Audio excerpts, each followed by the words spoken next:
Hello everyone, welcome back to the channel.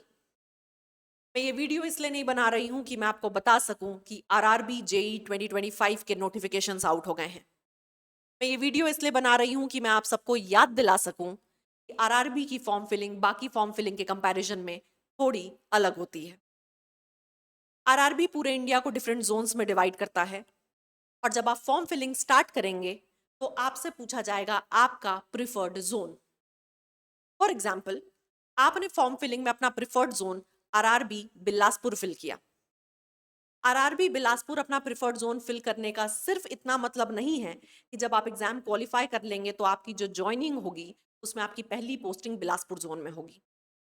इसका एक और बहुत बड़ा मतलब है, क्योंकि आरआरबी ने पूरे इंडिया को डिफरेंट जोन्स में डिवाइड किया है, हर जोन का कट ऑफ अलग अलग जाएगा। मैं ये नहीं कह रही हूं कि बिल्कुल 15-20 मार्क्स का डिफरेंस होगा, बट डिफरेंस होगा। क्योंकि आपने आरआरबी बिलासपुर अपने फॉर्म में फिल किया था, आपके लिए इंपॉर्टेंट है कि आप बिलासपुर का कट ऑफ क्वालिफाई करें। नो मैटर आपने जो मार्क्स स्कोर किया है उससे किसी और भी जोन का कट ऑफ क्वालिफाई हो रहा हो, बट उससे कोई फर्क नहीं पड़ेगा। आपके लिए इंपॉर्टेंट है तो आपके प्रिफर्ड जोन का कट ऑफ, आपके लिए इंपॉर्टेंट है आपके प्रिफर्ड जोन में नंबर ऑफ वैकेंसीज। इसीलिए जब हम आरआरबी जेई का फॉर्म फिल करते हैं तो जोन चूज करना इतना क्रूशियल रोल हो जाता है। हमने लास्ट ईयर भी इसका बड़ा इन डेप्थ एनालिसिस किया था। इस साल भी एक बार जोन और नंबर ऑफ वैकेंसीज देख के एक एनालिसिस करेंगे। Without wasting any time I should directly switch into the video. देखिए, सबसे पहले मैं आपको दिखा रही हूं कि जो टोटल वैकेंसीज हैं वो ब्रांच वाइज कैसे डिवाइडेड है। टोटल वैकेंसी 2500 प्लस है। नंबर ऑफ वैकेंसीज कम है, बट जितनी है वो किन किन ब्रांचेस को डिवाइड की गई हैं वो देख लेते हैं एक बार। सबसे पहले सिविल इंजीनियरिंग, मेरा पूरा ध्यान सिविल इंजीनियरिंग पे रहता है। आपको पूरा सिविल इंजीनियरिंग टेक्निकल कोर मैं डील करने वाली हूँ, इसी चैनल पे डील करने वाली हूँ, इसलिए मेरे लिए बहुत इंपॉर्टेंट है ये वैकेंसीज। और 741 देख के मैं तो बिल्कुल खुश नहीं हूँ, बट एनीवेज संतोष करना पड़ेगा, something is better than nothing. तो चलिए, सिविल इंजीनियरिंग में आपके पास टोटल वैकेंसी 741 है, सीएमए में 63, electrical engineering 489, mechanical engineering 743, track machine 121, DMs 195, electronic signal CSIT 218। 2500 plus vacancies को इस तरीके से डिवाइड किया गया है जो आपके सामने दिख रही हैं। अब चल के जल्दी से देख लेते हैं कि डिफरेंट जोन्स में कितनी नंबर ऑफ वैकेंसीज हैं, क्योंकि ये बड़ा इंपॉर्टेंट रोल प्ले करेगा। आप देख पा रहे हैं कि आरआरबी ने इंडिया को 20 जोन्स में डिवाइड किया है और हर जोन में डिफरेंट नंबर ऑफ वैकेंसीज डाली हैं। आरआरबी बिलासपुर में 127 वैकेंसीज हैं, which is a good number. Bilaspur के पास हमेशा ज्यादा वैकेंसीज रहती हैं।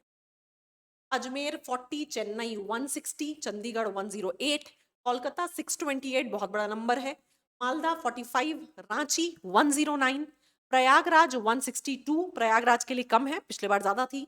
सिकंदराबाद 103, गोरखपुर 98, गुवाहाटी 7, भुवनेश्वर 36, जम्मू एंड श्रीनगर 88, मुजफ्फरपुर 23, अहमदाबाद 151, मुंबई 434, पटना 50, बैंगलोर 80, भोपाल 58, तिरुवनंतपुरम 62।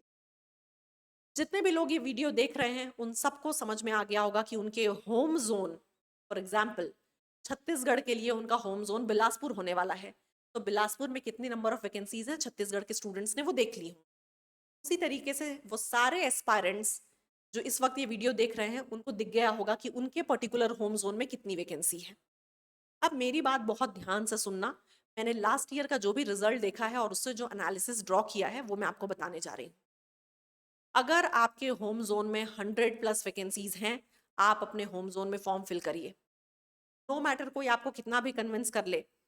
बिलासपुर में तो 127 है, बट कोलकाता में 628 है, तो 628 में जाके फिल करिए। नहीं, अगर आपके होम जोन में 100 प्लस वैकेंसीज हैं या 98 99 वैकेंसीज है, अपने होम जोन में फॉर्म फिल करिए, मत टेंशन लीजिए। आपको टेंशन लेना है तो अपने प्रिपरेशन और अपने कंटेंट पे लेना है, ओके। बट जहां बात हो जाती है कि गुवाहाटी की, फॉर एग्जांपल आप देखिए कि 7 पोस्ट हैं, सिर्फ और सिर्फ आई शुड से 7 वैकेंसीज हैं। 7 is a very small number. और ऐसा नहीं है कि कट ऑफ बहुत कम चला जाएगा, कट ऑफ भी अच्छा जाएगा गुवाहाटी में। तो इस केस में जो गुवाहाटी के एस्पायरेंट्स हैं उनके लिए थोड़ा ड्रॉबैक है, और उनको अगर ऑप्ट करना हो कि हम किसी और जोन में जाके फॉर्म फिल करें तो वो बिल्कुल कर सकते हैं, क्योंकि उनकी नंबर ऑफ वैकेंसीज जेन्युइनली काफी कम है। सिमिलरली अगर मैं आपसे बात करूंगी फॉर एग्जांपल मुजफ्फरपुर की, उनको लगता है कि उनको किसी और जोन पे फिल करना है, बिल्कुल कर सकते हैं। और आपसे अगर बात करूंगी मालदा की और या अजमेर की, तो ये आपको जेन्युइनली कम नंबर दिख रहे हैं।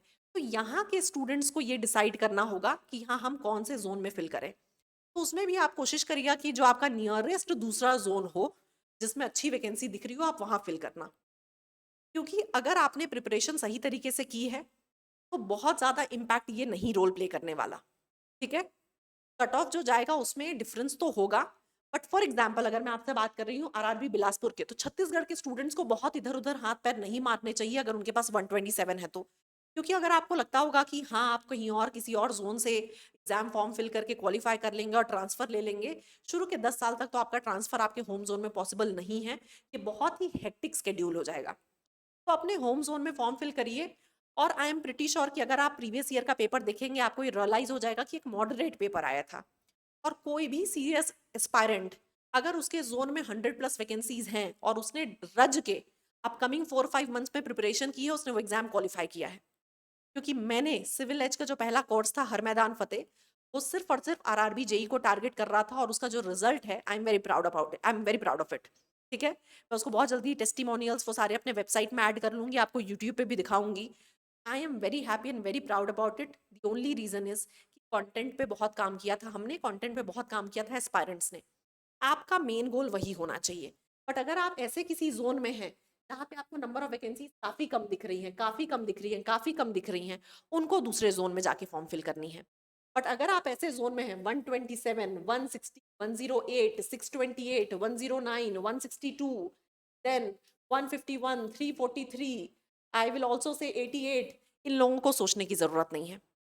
आप अपने होम ज़ोन में फॉर्म फिल करिए और अपकमिंग 4-5 मंथ्स में इस तरीके का प्रिपरेशन करिए कि सीबीटी 1 के साथ-साथ सीबीटी को भी आप पूरे तरीके से फुल फ्लेजेडली प्रिपेयर कर चुके हों। आपको वेट नहीं करना है कि सीबीटी 1 का रिजल्ट आ जाए और फिर आप सीबीटी 2 के लिए प्रिपेयर करना शुरू करें। Anybody who is serious about this exam, उसको पता है कि मुझे टेक्निकल नॉन टेक्निकल एक साथ लेके चलना है। ये आपके लिए बहुत बड़ी अपॉर्चुनिटी होने वाली है। बहुत सारे लोग इसके लिए परेशान हैं कि नंबर ऑफ वैकेंसीज कम आई हैं। मैं मानती हूँ नंबर ऑफ वैकेंसीज कम है, बट आप ये भी देखिए कि कंटिन्यूसली आपको अपॉर्चुनिटी मिल रही है। बहुत सारे वो एस्पायरेंट जो बहुत कम मार्क्स से लास्ट ईयर चूके थे और मेरे साथ स्टिल कांटेक्ट में हैं, उनको पता है कि उनके लिए बहुत बड़ी अपॉर्चुनिटी है।